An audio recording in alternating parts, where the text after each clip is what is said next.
What's up everyone, welcome to Gav's Garage. As you can see, it's not overly big. It's just a 2-car garage at the back of the house. It does what I need it to do. I got 2 projects currently in here. So this Lexus GS300, didn't know what direction I wanted to go with it, whether I was going to circuit race it, track it, but yeah, it is what it is now, it's done. Got it running about 12 months ago. We've had it out on the track a few times. I've got a pedal box in it, so I think I was using the wrong size master cylinders on there, and I was getting very spongy brakes, long brake travel. It's kind of hard to stop the car, so if you see on the other video, you see I brake really early coming into the corners. To fix that, we'll change the pads. We got some hybrid carbon brake pads here. I think the old ones were shit anyway, cheap ones.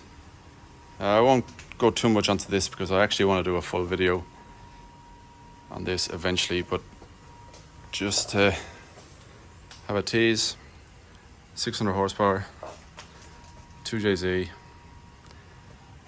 and we'll go through that on a later video. So this is the one I want to talk about today.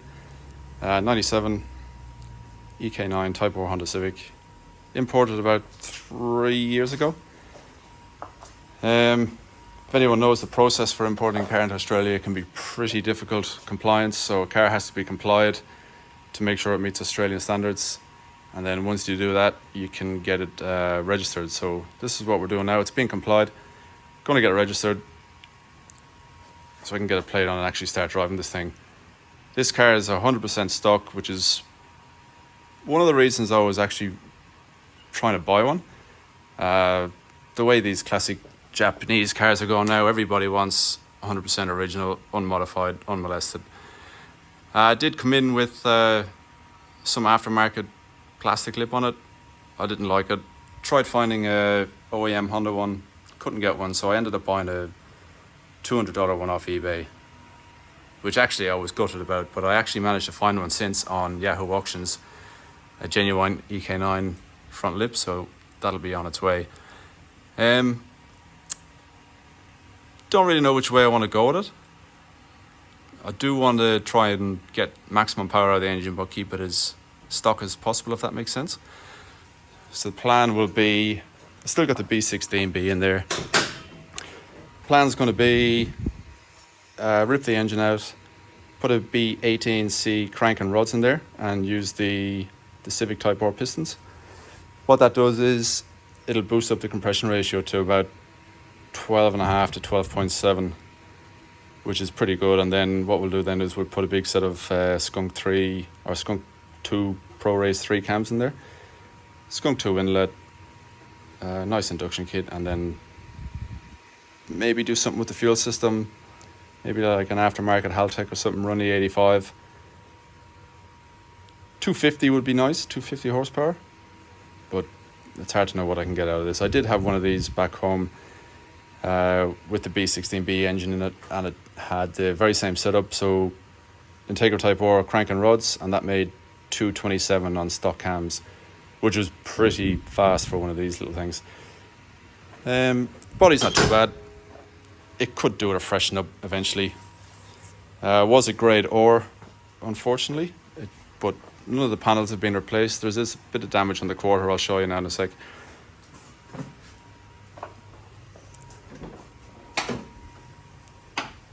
So, interior is immaculate. Alright, it's a race-based model, so it's got windy windows. The steering wheel, no airbags, but that steering wheel is absolutely brand new. Seats, bolsters, everything's in good condition in here, so it's a good starting car. If I did want to do a full restoration on it, I took the badges off. I wanted to get a paint correction done. So I'm thinking maybe a respray, new stickers. As you can see here, a little bit of damage there, and that rear trailing arm is new as well, so I imagine it's gotten a smack in the back there somewhere, but the quarter's good. Quarter hasn't been repaired. So yeah, all original. It's a pretty good car. Yeah, we might just put a set of coilovers on it. Nice set of wheels. See what it does. Here's the bits that I've got here. So some of the bushings on the back, and the back arms are knocking. So for registration, I just went out and bought a full bushing kit. Why not? Keep it fresh. Some new arms. Yeah, these are all different kind of bushings. So, yep, that'll be good to get them in. Keep it fresh. Just got some hard race. What have we got? Anti-roll bar bushings. Now, to save me buying a full rear arm, hard race actually do rear arm bushings, which not other places do. So yeah, new bushings for the rear arms. So pretty much this car, every bushing will be changed, brand new. New disc and pads. Tyres are good for registration. So yeah, the only other thing I'm worried about is the headlights. So yeah, they're a bit faded, but hopefully it'll pass the pit inspection for it. Underneath, it's pretty clean. Good solid car. And it's only got what's it got?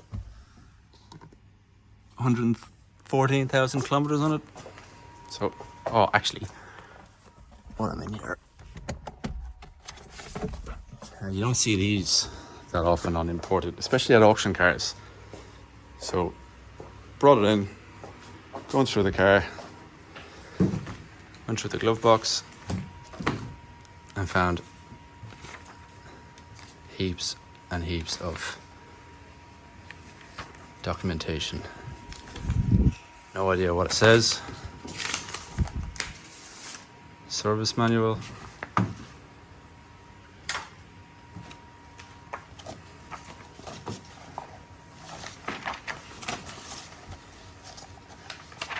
So yeah, I was pretty chuffed with that.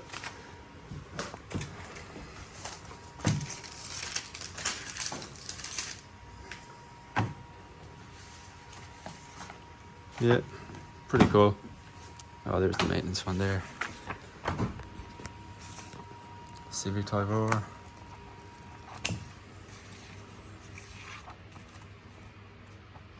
So yeah, that was pretty cool to get all that.